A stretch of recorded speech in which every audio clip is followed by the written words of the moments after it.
E se eu te dissesse que os mercados financeiros se movem numa sequência previsível? Que há uma ordem, quase como um relógio, onde as obrigações, as ações e as commodities atingem os seus fundos e topos ciclo após ciclo. Não é magia, não é teoria da conspiração. É uma das observações mais úteis de toda a análise técnica. E quando percebes esta sequência, ganhas uma competência rara, saber onde estás no ciclo económico. Não a adivinhar, mas a localizá-la, utilizando os três mercados como confirmação uns dos outros. Hoje vamos montar este relógio peça por peça.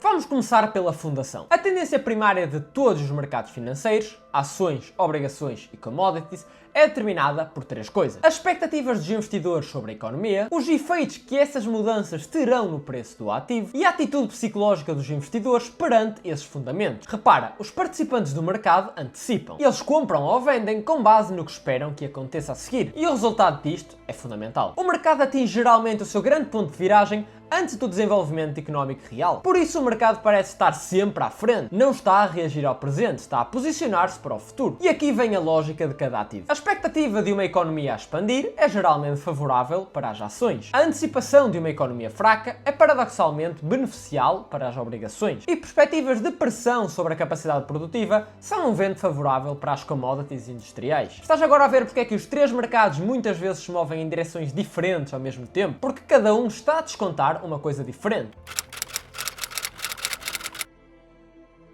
Para perceber a sequência, primeiro temos de perceber o ciclo económico em si. Uma economia raramente está estável. Geralmente ou está a expandir ou está a contrair. Imagina uma onda que oscila em torno de um ponto de equilíbrio, uma linha imaginária onde não existe nem expansão nem contração. Na prática, esse equilíbrio nunca é atingido. E porquê? Porque a economia tem um momentum enorme. Quando está a expandir, continua a expandir por inércia. Quando está a contrair, continua a contrair. Por isso, a viragem raramente acontece no ponto de equilíbrio. Tende a acontecer nos extremos. E aqui está o princípio fundamental desta secção. O ciclo económico não é nada mais do que uma série fixa de eventos que se repetem ciclicamente. É esta repetição que nos dá uma vantagem, porque se a sequência se repete, podemos identificá-la. E há uma nuance importante: a economia não é uma coisa só. É um conjunto de setores, muitos a mover-se em direções diferentes ao mesmo tempo. No início do ciclo, indicadores avançados como o investimento em imobiliário podem estar a subir, enquanto que outros indicadores atrasados, como o investimento em capital, podem estar a cair. Os participantes do mercado não querem saber de períodos de estabilidade, querem saber da mudança, porque é a mudança que cria oscilações de preço e, portanto, oportunidades de lucro.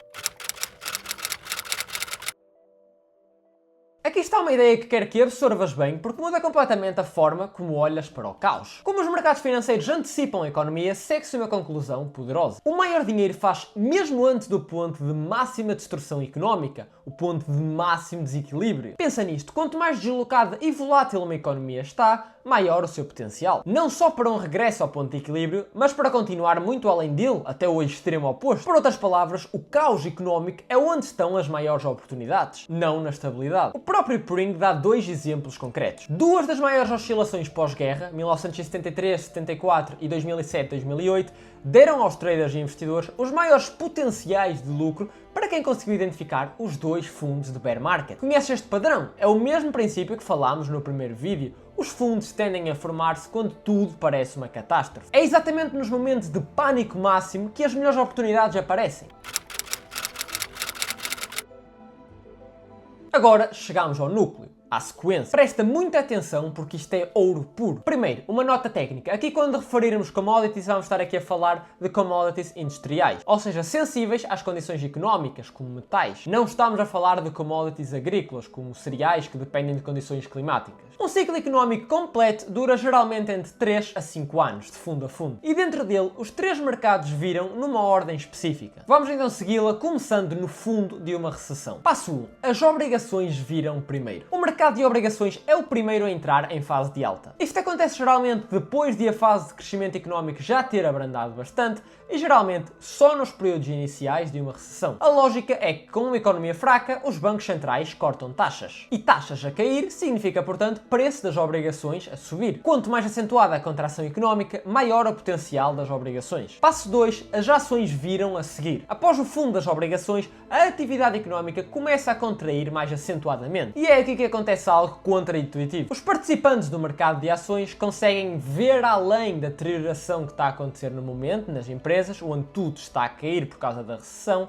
e começam a acumular grandes quantidades de ações. Um detalhe valioso: quanto maior o intervalo de tempo entre o fundo das obrigações e o fundo das ações, maior o potencial de subida das ações. E porquê? Porque um intervalo mais longo geralmente implica então uma recessão mais profunda, o que levou as empresas a cortarem os custos mesmo até ao osso. E quando a recuperação chega, as receitas extra vão diretamente para lucro. Passo 3. As commodities viram por último. Depois de a recuperação já estar em curso há algum tempo, a capacidade produtiva começa a apertar. As empresas de recursos recuperam o poder de fixação de preços e as commodities metem o seu fundo. Neste ponto, os três mercados estão então finalmente a subir ao mesmo tempo. E depois, o ciclo continua e os topos acontecem na mesma ordem. Gradualmente, a folga económica é absorvida, o que pressiona as taxas de juros para cima. Taxas de juros a subir significa o preço das obrigações a cair e, portanto, as obrigações fazem topo primeiro e entram em fase de baixa. As ações continuam a subir porque os lucros ainda estão a melhorar, até os investidores começarem a sentir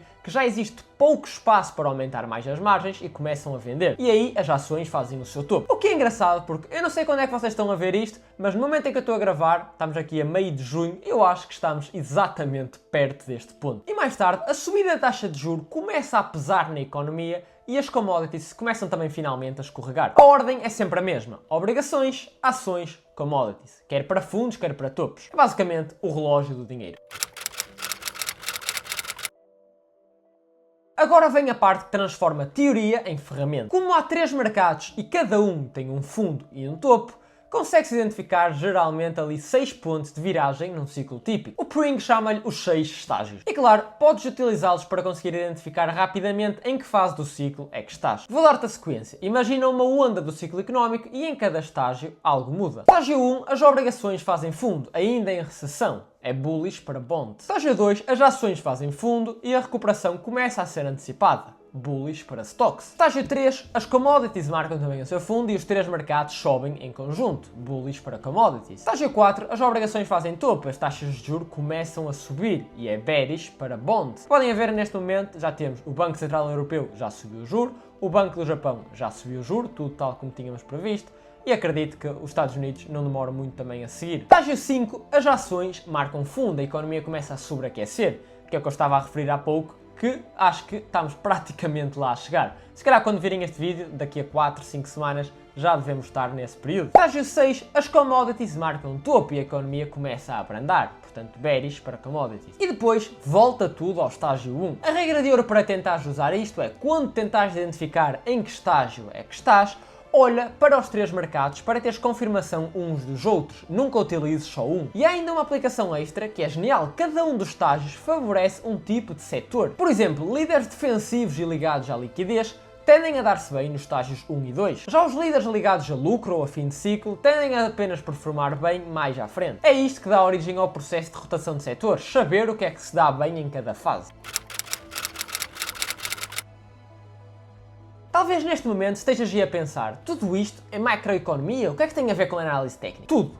É aqui que tudo se liga. A análise técnica entra em jogo ao ajudar-nos a identificar quando os vários mercados viraram na tendência primária. E isso consegue-se aplicando os vários princípios que vamos aprender nos próximos vídeos. Cruzamentos de médias móveis, mudanças de direção no momentum, etc. Muitos mais. E aqui está o poder. Cada mercado pode ser utilizado como confirmação dos outros dois. Por exemplo, se as evidências técnicas sugerem que as obrigações já fizeram fundo, mas os commodities ainda continuam em bear market, então, o próximo passo seria utilizar as evidências técnicas para tentar encontrar um fundo no mercado de ações, porque a ordem é isso que sugere. Ou seja, consegues perceber a sequência disto, o que esperares a seguir. E depois a análise técnica confirma-te se está mesmo a acontecer. Basicamente, juntos acabam por formar um sistema. E claro, nem este modelo, nem o índice que o próprio Pring construiu à base dele, funcionam de forma perfeita. O próprio Pring descreve-o como longe do perfeito, mas que mostra resultados consistentes ao longo do tempo. Lembra-te do princípio que já falámos anteriormente. Nunca procures a perfeição, procura a consistência.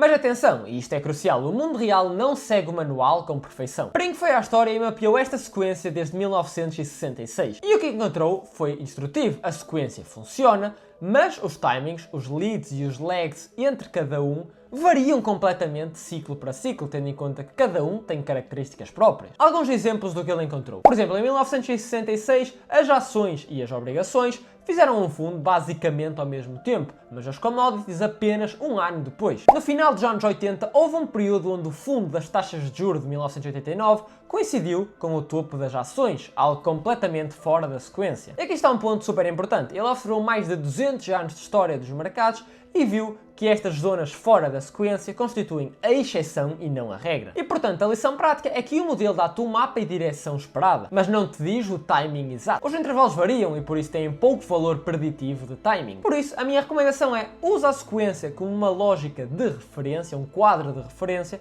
e não como um cronómetro.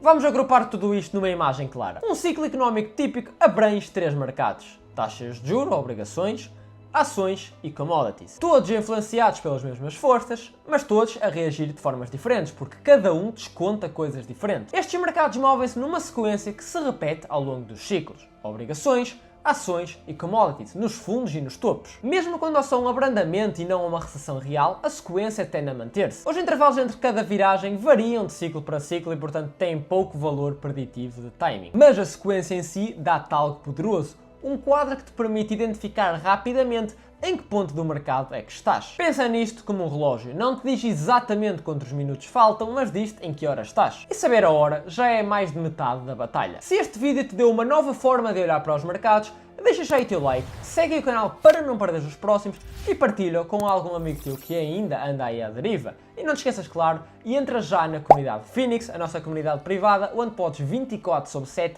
discutir e tirar todas as tuas dúvidas com várias pessoas que estão atentas ao mercado. Até à próxima!